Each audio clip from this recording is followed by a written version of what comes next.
Hai. Mentang-mentang ada cue card, gua angkat gua cue card. Iya, gini dong. Oke, ketemu lagi di Terka, obrolan yang santai, Informatif, dan edukatif. wih, cakep. Tepuk tangan dulu buat Ajis. Yeay. Oke. Udah sekian tahun kita nggak ketemu kayaknya, Jis ya. Hah? Oke. Nah, kali ini kita mau ngebahas apa nih, Jis? Nah, sebelum mulai kita mau ngasih tahu dulu bahwa video atau rekaman ini diproduksi hasil kolaborasi Yayasan Karisma dan Pamflet dalam program Action.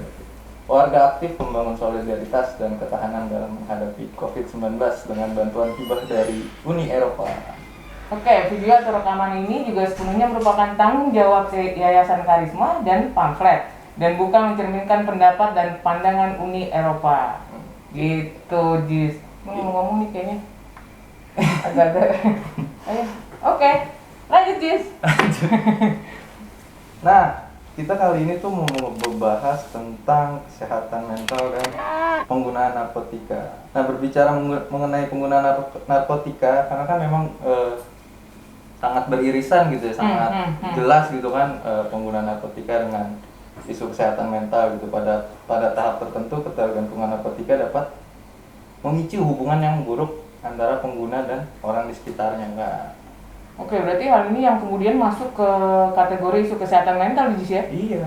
Seperti yang tertera dalam The Diagnostic Statistical jadinya ontek Manual of Mental Health Disorder 5th edition atau yang biasa dikenal DSM-5. DSM-5.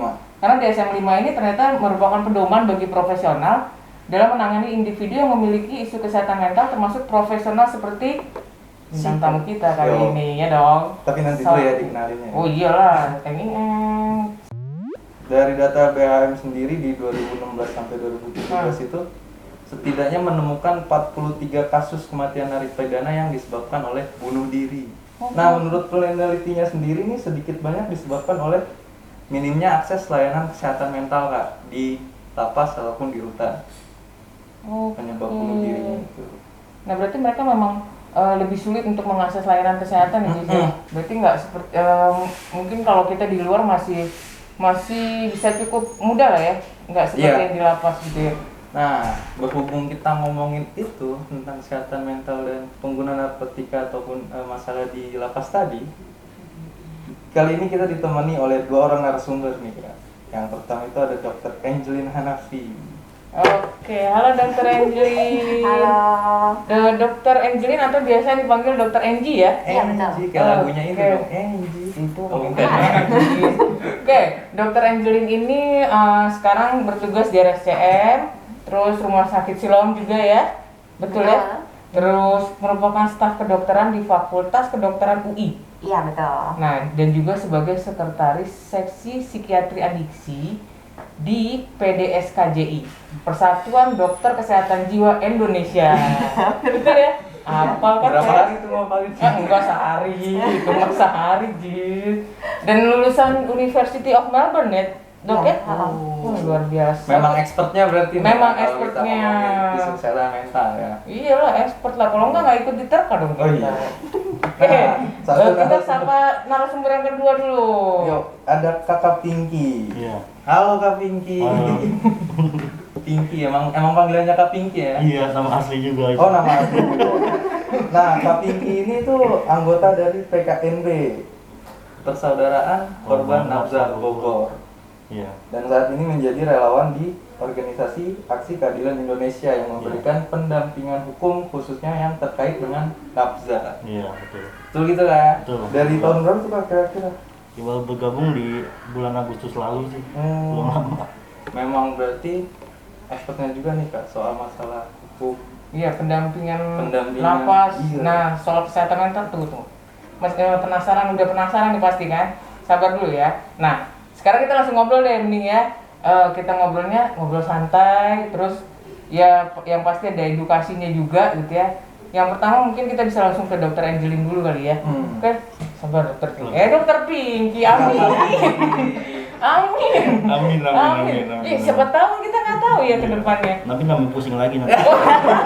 Oke. Emang episode kali ini luar biasa nih. Oke, Dok, Nah, kan banyak beredar nih dok, informasi yang beredar seputar kesehatan mental. Dari informasi itu tuh kadang tuh banyak yang nggak jelas, kesimpang siuran gitu. Nah, sebenarnya apa sih kesehatan mental tuh pengertiannya? Baik. Itu yang biasanya selalu ditanya-tanya ya, kita itu sehat atau enggak gitu.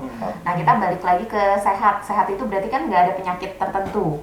Nah, dari mana kita bisa tahu kita ada sakit atau enggak? Adalah kita dalam kondisi baik. Nah, baiknya ini adalah kita bisa berkarya, kita bisa melakukan fungsi sesuai dengan potensinya kita gitu. Jadi kayak misalnya, kan kalau misalnya kita sakit, misalnya demam ya, sakit fisik gitu ya, kan kita nggak bisa ngapa-ngapain. Nah, kalau sakit mental misalnya kita sakit hati gitu ya. Nah, kalau kita masih bisa ngerjain sesuatu berarti itu masih oke gitu, belum ada gangguan. Tapi kalau misalnya kita sampai keluar rumah nggak mau, makan nggak mau, itu kan berarti kita nggak bisa menjalankan fungsi kita seperti biasa. Nah, pada saat itulah kita tidak sehat jiwa gitu. Oke, berarti kalau kan kadang suka tuh, aduh sakit nih hati gue karena gue diselingkuhin misalkan gitu kan ya. Kok Terus ngeliatnya ke situ? kali aja. Terus abis itu karena sakit hatinya, terus malas makan, nggak mau ngapa-ngapain, itu bisa termasuk juga ya dalam Betul. gangguan kesehatan Nah. mental. Harus berkepanjangan tapi. Oh harus berkepanjangan. Jadi bukan sehari itu doang lu begitu kayak seperti itu belum tentu. Belum tentu. Oke. Berarti ada pemeriksaan lebih lanjut kan? Betul, ada periode oke. waktunya, kita perlu jelas gitu ya. Kalau misalnya sehari sakit hati, sehari enggak, sehari sakit hati, enggak, ya nggak usah lah ya. Gimana? Gak usah Sakit hati. yang gak usah sakit hati. Iya. Mudi kayaknya orang gitu. Oke. Tapi nih dok, banyak teman-teman tuh yang nggak ngeh, justru kayak biasa aja gitu. Itu gimana sih tuh ada kayak menyadarkan atau enggak lu mendingan lu tuh punya masalah kesehatan mental gitu gimana? Nah, itu kan berarti kan batasannya gitu ya, kita lagi ngomong batasannya sampai mana gitu. Nah, kalau misalnya kita masih bisa yang tadi aktivitas sehari-hari. Aktivitas sehari-hari itu gimana sih? Makan, minum, tidur gitu ya, yang kerja, yang sekolah-sekolah. Jangan nge-host. Seperti ini ya. Oh iya. Nah, kalau misalnya yang kayak gitu aja nggak bisa dilakukan, nggak bisa bagus gitu ya, tidurnya nggak bisa atau nggak nyenyak, dan ini terjadi selama suatu periode waktu. Berarti kan kenapa harus ada periode waktunya? Berarti kan kita nggak berhasil menyesuaikan diri ya, dan itu gagal gitu. Nah, makanya kalau misalnya itu gagal, kita tetap seperti itu berarti kita sudah perlu bantuan. Itu berarti kita sudah mengalami gangguan gitu, yang kita nggak bisa nyelesain sendiri. Seperti itu. Jadi misalnya contoh deh yang paling gampang, berkabung gitu ya. Nah, itu kan wajar ya. Wajar. Seseorang kan kehilangan seseorang yang paling disakiti, disayangi. Aduh. Gara-gara ngebahas sakit hati. Iya, tadi sakit hati terus ya. Gitu. Nah, itu kan karena kehilangan seseorang, itu wajar gitu. Jadi ada periode waktunya. Tapi kalau misalnya ini ditinggalkan udah 6 bulan, terus kita masih aja nggak mau makan, masih aja sedih, nangis setiap hari, kan berarti kan itu sudah sesuatu hal yang di luar kewajaran gitu. Karena dalam basicnya seseorang itu bisa menyesuaikan diri palingnya 2 minggu lebih gitu. Dalam 2 minggu harusnya sih udah beres gitu. Nah, kalau lebih dari itu dianya masih kayak gitu, berarti ada sesuatu nih. Patut dipertanyakan. Betul. Oh, ini saya sebenarnya banyak banget jadi pertanyaan di kepala saya. Tapi balik lagi ke Q-Card, bukan ke laptop, ke Q-Card. Oke, Dok, ngomongin penggunaan nafza, sebenarnya ada gak sih kaitannya Dok antara kesehatan mental dengan penggunaan nafza? Nah, jelas ya. Wah, jelas.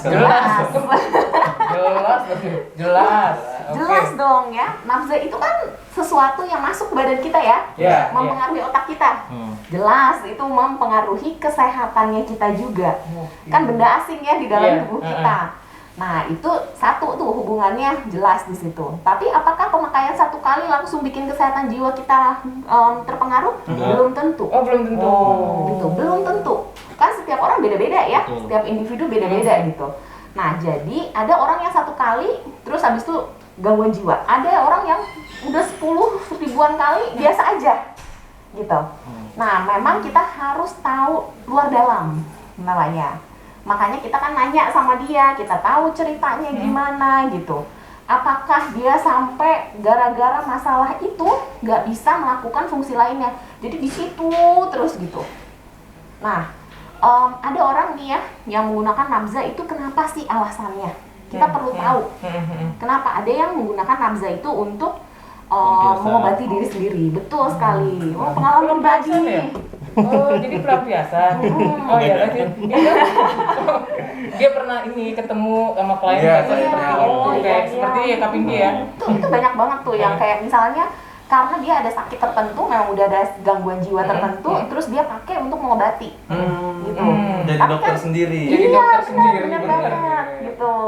Terus atau sebaliknya, karena dia pakai, terus jadinya gangguan jiwa. Ada juga yang seperti itu, gitu. Oke, berarti kalau yang sekali-sekali itu ada kemungkinan juga dari faktor gen. Ada nggak dok? Kayak Ada ya?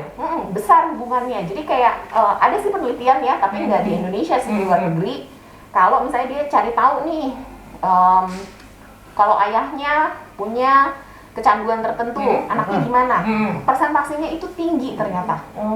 Gitu. Kalau misalnya kembar, walaupun dia dipisahkan, yang satu di sini, yang satu di situ, belum tentu dia nggak kecanduan dua-duanya. Gitu. Tapi memang banyak faktor ya, nggak cuma karena keturunan begitu aja. Gitu. Jadi belum tentu juga karena gen langsung jadi pecandu gitu kan? Tapi tertarik juga nih, maksudnya berarti kan di setiap tahapan kecanduan itu kan punya resiko untuk mengalami masalah kesehatan mental kan dok? Betul. Umumnya yang terjadi tuh masalah kesehatan mental seperti apa tuh? Kalau misalnya kita lihat dari jenis, kalau misalnya kami belajar sih beda dari jenis nabza yang dipakai. Iya gitu. Setiap jenis itu bisa masalah kesehatannya bisa beda-beda masalah kesehatan. Betul. Jadi ada ciri-ciri tertentu gitu biasanya kita ngomong. Jadi mungkin ada yang suka misalnya pakai pil gitu. Ada yang suka pakai sabu gitu kan ya. Itu kan beda-beda tuh yang dihasilkan dari obat itu. Nah, itu juga sebenarnya alasan kenapa dia pakai obat itu gitu.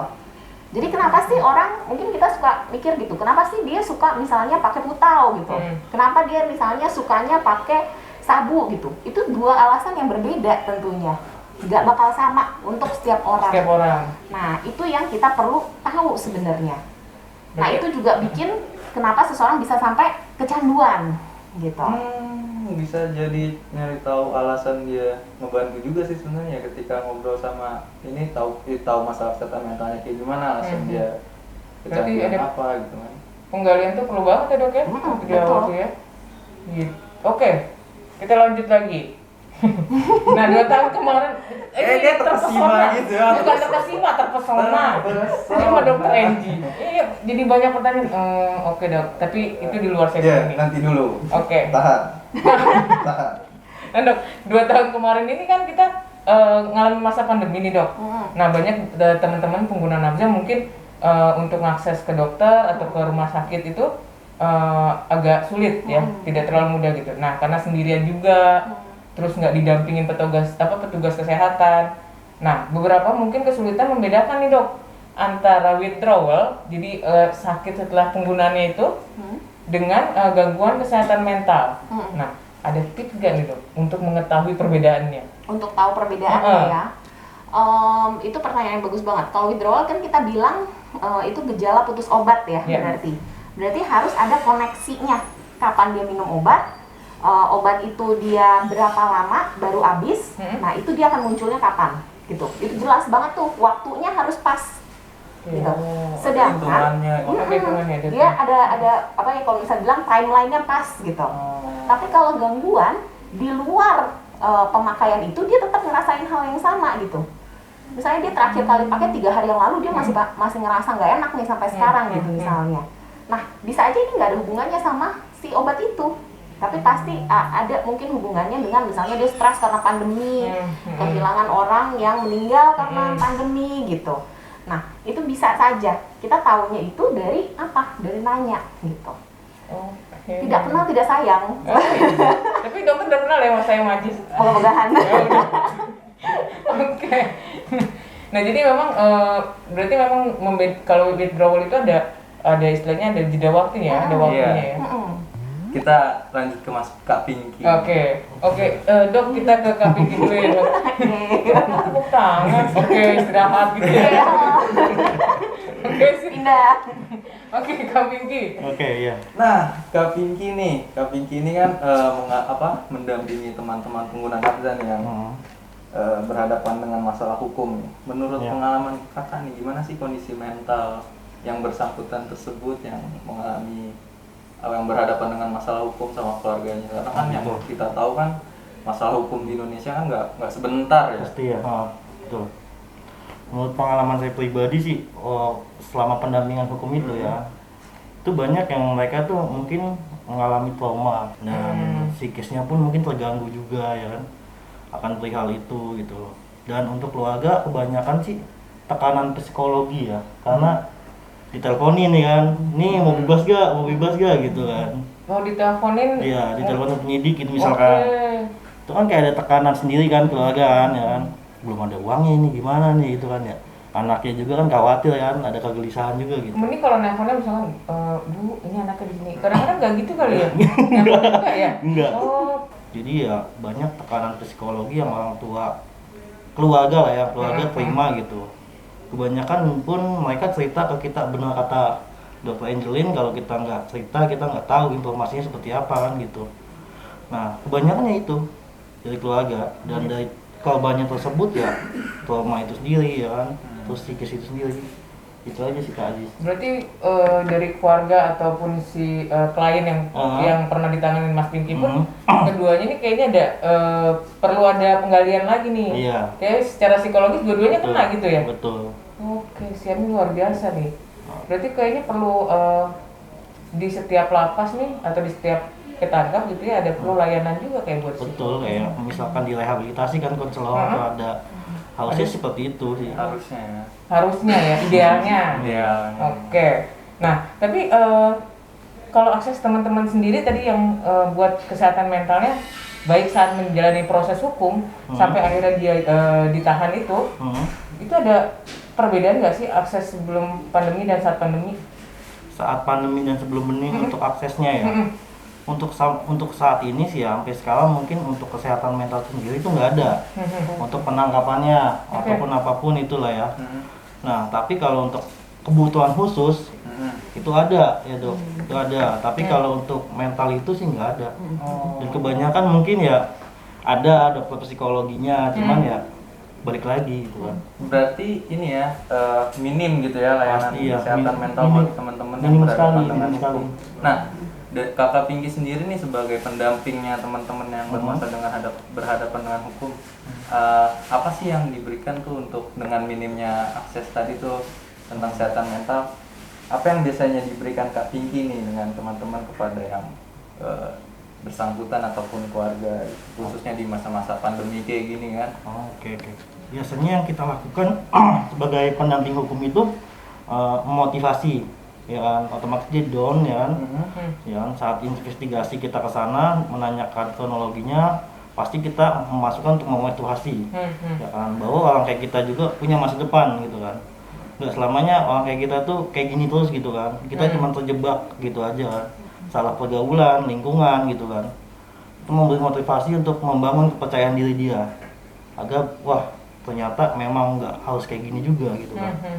Banyak kok di luar sana yang bahkan ini tapi bisa menjadi lebih baik lagi ke depannya. Oke, ini pertanyaan lagi buat Mas Pinky nih. Ya. Kalau bahasa kerennya last but not least. Saya sebenarnya nggak ngerti ya itu. Oke, menurut Mas Pinky, kebijakan apa sih yang perlu didorong nih ya sehingga layanan kesehatan mental itu lebih mudah diakses oleh pengguna nafza? Menurut saya pribadi sih ya, itu lebih baik di setiap puskesmas itu ada kayak poliklinik nafsa ya, psikologi gitu. Setiap di puskesmas? Iya, jadi kan mereka yang mungkin jauh jaraknya dari rumah sakit bisa mengakses hal itu, ya kan.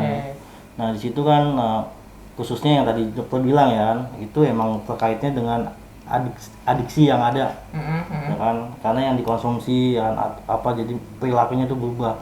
Tapi emang bukannya di setiap puskesmas itu ada ini ya Dok ya? Maksudnya udah ada layanan kesehatan jiwa atau kesehatan mental itu sendiri? Mestinya sih ada ya, Iya, karena memang ada program pemerintah gitu untuk ada program kesehatan jiwa Oke, di setiap puskesmas gitu. Oke. Cuma ya seperti kita ketahui kan load kerjanya puskesmas sendiri juga nggak Oh, sedikit iya. ya. Iya. Jadi kayak kalau misalnya di pemerintah kita apa-apa puskesmas puskesmas gitu. Jadi ya memang nggak sanggup juga mungkin kadang-kadang ya. Oh, Gitu. siap. Jadi ya memang butuh bantuan dari teman-teman juga lah ya Iya, gitu. iya. Jadi untuk bantu juga untuk mengeksplorasi, juga bantu untuk mendampingi gitu. Jadi supaya ya kita bersama-sama lah untuk ke arah yang lebih baik seperti itu. Dan itu tadi yang gue Apa? setuju, di setiap lapas atau rutan atau ketika penangkapan ya ada akses untuk kesehatan mental. Mungkin bukan di lapasnya aja ya, Yok, di di kantor Polsek, Polres. Polres ada Ya. khusus satu ruangan gitu ya buat pemeriksaan kesehatan Kesehatan mentalnya. Kesehatan mental sama dengan kesehatan jiwa nggak sih dok sebenarnya? Sama-sama. Sama ya? Sama. Cuman beda J sama M depannya itu. Katanya. Oh, beda. berarti emang sama ya sebenarnya. Iya, sama. Cuman ada yang suka pakai kesehatan jiwa, Iya. ada yang suka pakai kesehatan mental. Mungkin takutnya dibilang sakit jiwa gitu. Oh, lebih halus ya berarti Kalau mental ya. sakit jiwa kan, wah. Sakit jiwa, oh my god gitu ya. Iya. Orang langsung kaget, enggak kok sakit jiwa gitu ya. Kalau mental, oh mungkin iya ya gitu. Memang mental saya lagi ada Oh, iya, sesuatu gitu ya. Iya, lebih halus bener ya sih baru. Mental saya dong. Oke, balik ke dokter Enji. Oh, oke, Dokter Enji. Nah dok, ngomong-ngomong masa pandemi nih dok. Di masa pandemi ini kan banyak yang akhirnya sebelum-sebelumnya kan tidak diperbolehkan gitu. Kalau bisa sebisa mungkin di rumah, atau mungkin ada beberapa yang takut untuk ke rumah sakit, ke layanan kesehatan lainnya gitu. Atau mungkin untuk bertemu orang lain aja takut gitu. Atau untuk kasus-kasus dari kayak pendampingan Mas Pinky tadi yang punya keterbatasan buat akses layanan kesehatan mentalnya nih karena menjalani proses hukum atau berada di lapas gitu. Kira-kira ada nggak sih dok kayak bentuk pertolongan pertama apa kayak P3KM Pertolongan pertama pada kesehatan mental. Bisa aja. yang bisa dilakukan oleh pendamping atau penyintas itu sendiri yang sedang berjuang dengan isu kesehatan mental. Kalau saya sih selalu mengatakan nomor satu komunikasi ya. Jadi mereka tetap harus ada orang lain lah. Kita nggak harus keluarga ya. Siapapun yang ada di sampingnya gitu. Ya nggak secara fisik juga nggak apa-apa sih ya. Maksudnya pakai telepon juga nggak apa-apa. Oh, gitu. kirain nggak secara fisik nggak kelihatan kasat mata saya. Oh gawat ya. Ngeri banget. Bahaya. Betul. Jadi perlu ada komunikasi gitu. Jadi kalau misalnya ada kesulitan untuk akses pun paling tidak bisa cerita gitu. Jadi kan nggak disimpan sendirian, tahu-tahu nggak minum obat berapa lama gitu kan misalnya.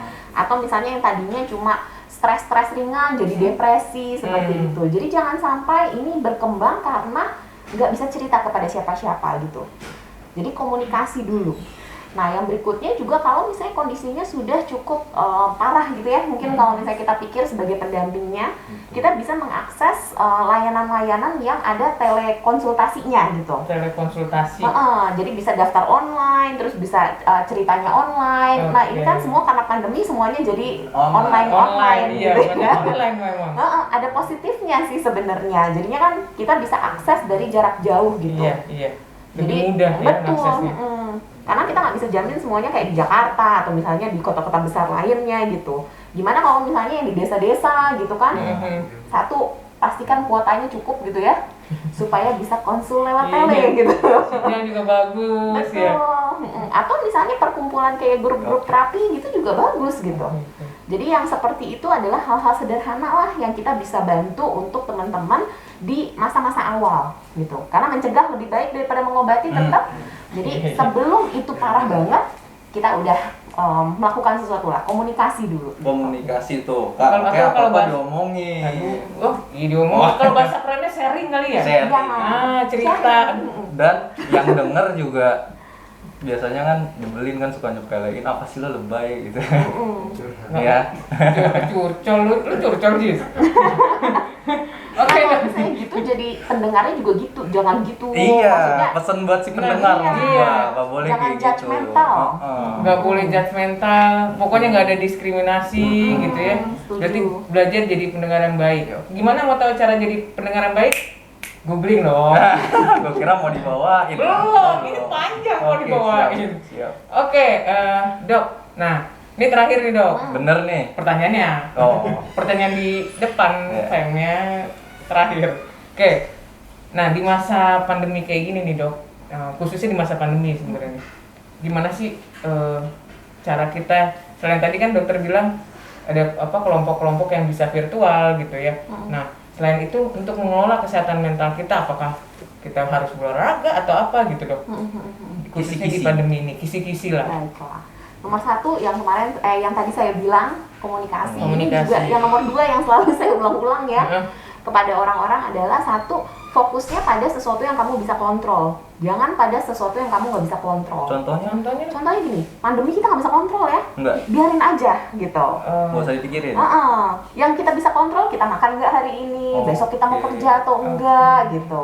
pakai face shield. Pakai face shieldnya seperti Pakai ini masker. gitu ya, pakai masker, itu kan bisa kita kontrol ya. Iya. Kita nggak stres. Kalau misalnya kita Benar-benar. mikirnya, aduh pandeminya harus selesai nih minggu depan gitu, kan stres lah ya, nggak bisa gitu. Deadline banget jadi ya. Deadline banget ya. Kalau kita mikir pandemi besok harus selesai. Kalau besok pandemi nggak selesai, awas aja gitu. Kan nggak bisa juga besok selesai. Stres kan? Stres, depresi Iya langsung. betul. Nggak tercapai soalnya keinginannya gitu ya. Jadi face shield, terus masker itu salah satu contoh yang bisa kita kontrol di masa pandemi ini. Oke, ini luar biasa nih Luar Gis. biasa. Gue sampai terbengong-bengong. Terus fokus apa enggak maksudnya? Enggak, gue terkesima kayak Oh, lo kalau tadi. lu terkesima, gue terpesona. Gitu. Tetap ya. Bahasanya beda tipis doang sih. Dok. Oke, sekarang yang terakhir kita pengen dengar Enggak foto. belum, ntar Oh, dulu, belum. lu Oke. sabar Oh, lo, iya. fotonya terakhir. Kita mau foto mulu dong. Demen banget di foto dong. Jadi kalau kita sesi terakhir memang ntar ada foto. Nah ini kita pengen dengar dari Dokter Angie dan Kak Pinky pesan untuk teman-teman di luar sana yang mungkin memiliki kesehatan mental Atau teman-teman yang mengalami gangguan penggunaan nafza. nafza gitu ya. Nah ada gak pesannya? Pesannya adalah pertama mungkin jangan terlalu pesimis ya, gitu. Jadi optimislah terhadap segala kondisi yang ada. Karena dengan kita bisa untuk bilang ini kondisinya apa, biasanya ada jalan keluar untuk bisa lebih baik. Misalnya nggak bisa sembuh, ya udah paling nggak kita bisa ngontrol lah gitu. Kalau misalnya kita udah bisa sembuh gitu kan ya, nanti kedepannya kita mau apa gitu. Nah jadi jangan putus harapan, masih ada harapan terhadap sesuatu. Yang penting itu adalah kita bicara sebenarnya apa yang kita rasakan, apa yang kita alami supaya bisa dibantu. Kalau misalnya kan namanya juga yang tadi ya, karena kita nggak bisa menyelesaikannya sendiri makanya jadi penyakit gitu. Jadi kita komunikasi supaya penyakit itu bisa diobati gitu. Luar biasa nih the power of sharing nih. Iya. Iya kan dok ya? Ya, makanya saya juga suka sharing sih. Dokter Burning pernah desire sama saya. kayak. Ada burning desire kayak. Nanti ya nggak tahan ya. Gue lagi sih. Oke Kakak Pinky, ada pesan nggak? Ya. Kalau saya pribadi sih ya, sudahi memakai nafsa ilegal ya. Dan apabila masih memakai nafsa tersebut, pakailah yang bijak. Kalau ketangkep jangan 86 deh. Mending tanggung jawab aja. Gue 86 mungkin. Nih Kayak gue tau slogan itu dari siapa? dari tempat Mas Pinky pasti ya kan? Iya. Di aksi ya, aksi keadilan. Oke. Oke. Oke, terima kasih Dokter Angie, Dokter, terima Kakak kasih Kak Pinky, Pinky. makasih banyak. Next time mungkin kalau diizinkan kita ketemu lagi dengan pembahasan yang berbeda mungkin ya. Ya pokoknya aku juga lagi nungguin teman Dokter Angie, Dokter Cika dan Dokter Judil untuk datang ke Jakarta. Moga-mogahan ya. Iya. Amin. Oke, terima kasih Dokter, terima kasih Kak Pinky. Oke, terima kasih sahabat Karisma udah nonton channel kita sampai akhir. Jangan lupa apa Jis? Share, komen, dan subscribe. Like-nya jangan Oh lupa iya, juga. like-nya jangan lupa. Oke, sampai ketemu lagi di channel Terkasih selanjutnya. Bye bye. Bye bye.